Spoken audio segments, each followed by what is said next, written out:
Chapter 7 The Feast. Olvin did not wake up until the sun was near the horizon. He became aware that there weren't so many birds around, and slowly opened his eyes. Lana's back was to him, facing the river. When she heard him stirring, she turned to look at him. "Finally," Lana teased. "I was beginning to wonder if you would ever wake up." Olvin shrugged and immediately wished he hadn't. His back throbbed. He got up and stretched his cramped muscles. I suppose we should start for Anvard. "Yes, Father will be anxious that we have taken so long." Lana took the reins of the horses and led them away from the river. Olvin reached for his horse and climbed on. They rode home slowly, as the jostling of the horse made his back twinge. It was twilight when they arrived at the gates of Anvard. The gates were usually closed at night, but now they stood open welcoming their arrival. The moment their horses passed through, the gates started to close. They rode into the courtyard to find the king and Prince Jarin waiting for them. Olvin barely slid from destiny when he was enveloped in strong arms. Lana likewise found herself in a similar fashion. "Praise Aslan, you're safe!" exclaimed his uncle, and hugged him again. Olvin groaned from all the bruises being squeezed. Prince Jarin moved away quickly. "I am sorry. We should attend your wounds." Olvin waved away his suggestion. I'm fine, Uncle. Nothing a night in bed will not cure. He remembered something and bowed his head in shame. I'm so sorry, Uncle, that I am not able to return your dragon tooth. I used it in combat with the giants and know not where it got to. Jarin laughed. "Oh, who cares about the tooth? I am glad you are safe." Before Olvin could answer, his father rushed over and gave him a powerful hug that made Olvin squeak in pain. Jarin left them alone and greeted Lana with a kiss on the cheek and asked her to recount the battle. "My son, we became worried when night fell and you had not returned." King Jar tried to look composed, but the worry and relief was plain in his eyes. I am sorry to have concerned you, Father. The lateness of our arrival is my fault, as I fell asleep soon after I defeated the giant. "Yes, the giant. You must tell me everything." King Jar said eagerly. Olvin smiled wearily. I will, Father. However, may I be excused until morning?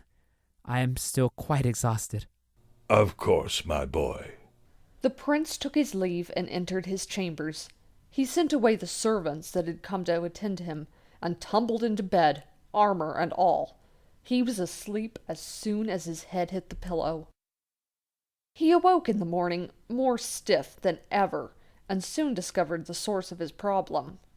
Rather stupid of me to fall asleep in my armor, he groaned. "I agree," said a voice across the room. "How many times have I told you to treat your armor with respect?" Olvin slowly sat up and spotted Keegan, drawing up his bath water. As a rule, he did not keep servants to aid him in dressing or cleaning his rooms, but he did allow Keegan to prepare his bath for him every now and then. Not that he had much choice. Since Keegan was his personal weapons trainer, he would sometimes come in and make Olvin bathe so they could start training early in the morning. Keegan had a dry sense of humor and was the only servant at Anvard who did not mind calling the prince by his name without any title accompanying it. Ah, Keegan! Olvin grinned. I thought of you when I faced the giant. I was sure I would finally get out of your brutal training.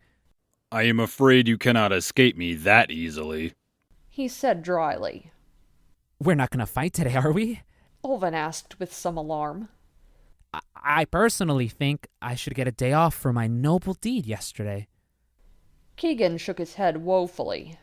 "I was hoping after you defeated the giant, you would be more than willing to continue your training. Alas, I see my hope was for naught." My dear Keegan, Olvin said in a teasing tone. If I changed, you would get bored. His trainer snorted, but did not answer. Olvin started taking his armor off and tossed it on the table. You did not answer my question, sir. Indeed, I did not. We will start archery later in the evening, but for now, we need to get you clean for the feast that is being held in your honor. Really? Olvin perked up at that idea and began stripping his tunic and breeches with more vigor. After his bath, Olvin carefully smoothed out his hair. He wanted to look especially nice for a certain lady visiting the court. Keegan watched him with some amusement. You do not usually take that much care into your person, Olvin. Olvin turned away from the small mirror and smiled. It's not every day a banquet is thrown in one's honor. I would like to look my best. I see. Keegan clearly did not believe him. Olvin cleared his throat nervously. Well, are we ready? Not quite. Keegan tossed him a sword belt. Put this on. Olvin stared at the sword belt. Why do I need this? This belt shows that you are now a true warrior of Anvard. Don't worry, it's just for decoration, along with the sword that goes with it. Dubious, Olvin tried to put the belt on, and had to have Keegan's help because it was unlike any belt he had ever worn. His trainer explained it was a Narnian belt, and they called it a double wrap. Next, he handed Olvin the sword. It was plain, though still clearly a good blade. The prince gave it a practice swing. This feels better than my last sword. Feels very light. That's because it is mostly used as a decoration sword. It is still good for one-on-one combat, though. By the by, where is your sword? Olvin blushed as he realized that he had left it in the desert, and was loath to tell his trainer. Nevertheless, he explained, and Keegan clucked his tongue in disapproval. That was a good blade. You ought to have remembered it. Not knowing what to say, the young man slid the sword in place and rested his hand on the pommel of the sword. Now are we ready to go? Yes. Keegan led the way out of the room and down the corridor towards the dining hall. The prince began to feel nervous. He had never particularly liked a lot of attention, and now he was going to be at the center of it. He took a deep breath and scolded himself.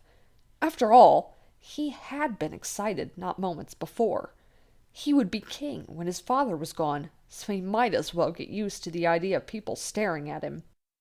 His trainer pushed open the double doors and bowed, standing to the side to let Olvin in first. As soon as he entered, a loud cheer roared in his ears. He glanced around, surprised, to find all the nobles and ladies of the court, as well as several from Narnia, had gathered together in his honor. He blushed as several people came forward and clapped him on the shoulder or shook his hand heartily. Well done. King Tarvan of Narnia shook his hand gratefully. Not only have you spared Archenland, but you have also spared Narnia. For surely the Calamans would have thought both our kingdoms to be behind the giant's attacks. For your service, I am eternally in your debt. If ever you need me to aid you in anything, I will be swift to come. Thank you. Olvin smiled shyly. I would also like it very much if you may visit Caer Paravelligan soon. I accept your kind offer. Olvin bowed to the king. I will send word when I take up your generous hospitality. Good. Tarvan smiled and looked behind him. Olvin followed his gaze and noticed him looking at Lady Liln, who was talking with Lana. The prince felt his heart sink. Of course the lady was already spoken for. How could she not be? A woman as beautiful as her would have many suitors, and it seemed she had also caught the eye of the Narnian king. Tarvan turned back to Olvin. Has my cousin been enjoying herself? Your cousin? Olvin asked with some puzzlement. The king looked amused. Yes, your guest, the Lady Liln.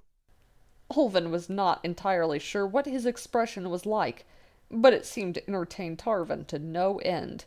He struggled to compose himself. I believe she had been thoroughly enjoying herself, sire. At that moment, Olvin was swept away by other guests, and unable to continue his conversation with the Narnian. His heart did beat a little faster now that he knew that King Tarvin and Lady Liln were related. Soon King Jar bade everyone to sit, and after several speeches were made, it was insisted that Olvin recount his tale with the giant. Olvin stood and begged to be excused from telling the story, and asked his sister to be allowed to tell instead, as she had a better vantage point than he. With that he sat, and Lana gladly told her side of the story. Her brother thought she made him out to be more grand than he had been. He would have to make a point of telling his father what really happened. No, better yet, make it his uncle, as his father would think he was being too modest. The morning wore on, and everyone was merry from the food and drink. The minstrels came out with their harps to sing songs of bravery and courage, and those known for storytelling told of the people of old battling fearsome creatures. Olvin was particularly glad when Lady Liln stood in their midst and told the story of Gale and the dragon, as it was his favorite. Then a minstrel from the court of Cair Paravel stood and quietly sang a song of the beginning of Narnia and the world.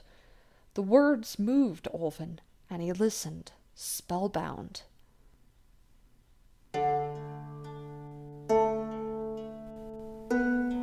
In the dark began the world, the story to unfold. The great lion moved to and fro, life's song everlasting.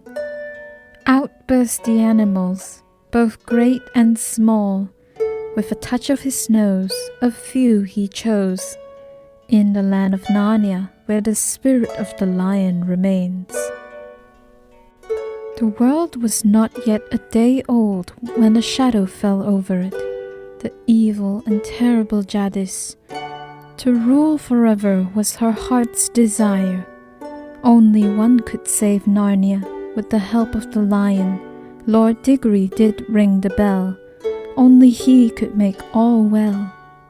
In the land of Narnia, where the spirit of the lion remains.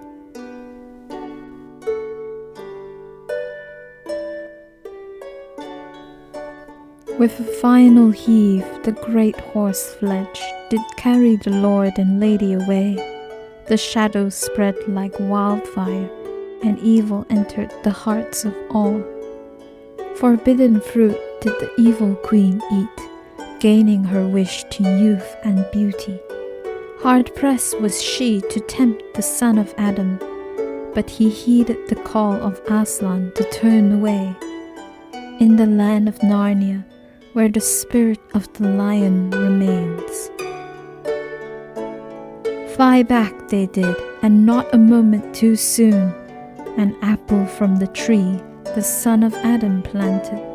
The tree of protection still stands, to guard against the shadow forever. In the land of Narnia, where the spirit of the lion remains.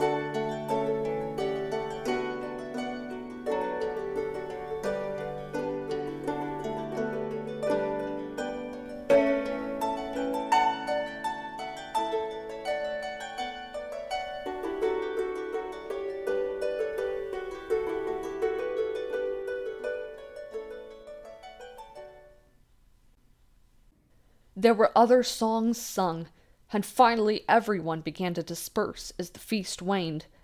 When he was sure things were over, Keegan pulled Olvin along to the archery range. You do know you have ruined a perfectly good day, don't you? He asked. I expect so. Keegan tried to hide a smile. The prince sighed and resigned himself to having an hour's workout. That is, if Keegan was feeling merciful today. He had only been practicing his archery for a few minutes when he felt a presence behind him. He turned to see Lady Liln being escorted by King Tarvin. The lady caught his eye and spoke quietly to her cousin. Tarvin strode away to talk with Keegan, and the lady pressed on towards Olvin. She had an amused smile as she greeted him. Did your Majesty enjoy the banquet? I did, very much. How about you? Did you enjoy it? Indeed, sir. She took his unoccupied arm. May we walk for a bit? Of course. The prince dropped his bow where he was standing, knowing he would get a lecture from his trainer later. They started walking towards his favorite tree, where they had spoken on their thoughts on adventures. Thank you for the reed pipe. It came in handy, and I could not have defeated the giant Pire without it. Lady Liln's eyes lit up. I am glad to have been of service. Olvin took the pipe out of his pocket and tried to give it back to her. It belongs to you, my lady. Keep it. She said firmly. It was a gift. Consider it a token of my affection. Olvin couldn't stop himself from blushing. Well, if you insist. He said awkwardly. I do. Her eyes gleamed, as if she were teasing him. Before Olvin could lose his nerve, he pulled them to a stop just as they reached the crest of the hill. 3 feet away stood the tree that Olvin frequently lay under, swaying gently in the breeze. My lady? He took her hand and held it lightly. I hope my adventure yesterday has proven myself to you in your eyes. Here he had to stop and swallow the painful lump in his throat. If you will have me, will you consent to be my wife? Yes. Lady Liln smiled joyfully at him. Though, sir, I should say that your success yesterday did not prove yourself to me. She silenced him by placing a finger on his lips. No, let me finish. I came to Amvard with the intention of winning your heart. The last time you visited Cair Paravel, we spoke together once. Do you not remember? Of course. That was when you proved yourself to me. You did not boast of battles and adventures, or talk much of your archery and sword skills. I have always wanted a man I could rely on, not to get himself killed while hunting, or getting into unnecessary scrapes. And by the way you spoke of your family reverently, I knew you cared deeply for them. So you see, I like you the way you are, and you did not need to go on a quest to win my affections. I give it to you freely. Olvin smiled and kissed her hand. I'm glad for that, my lady, because I do not intend on battling a giant ever again. I plan to live out my days in peace under that tree yonder. She laughed. I do think, however, we should work on your laziness. The prince pretended to be hurt by her words. Come, let us continue with our walk. Olvin started to head for the tree, but she pulled him in the opposite direction. Away from the tree, sire, if you please. Anything for you, my lady. They strolled away, back towards the archery range and their new life together. In the distance, a great lion stood and looked down at the young couple. He smiled and whispered a silent blessing that would help them in years to come. The end.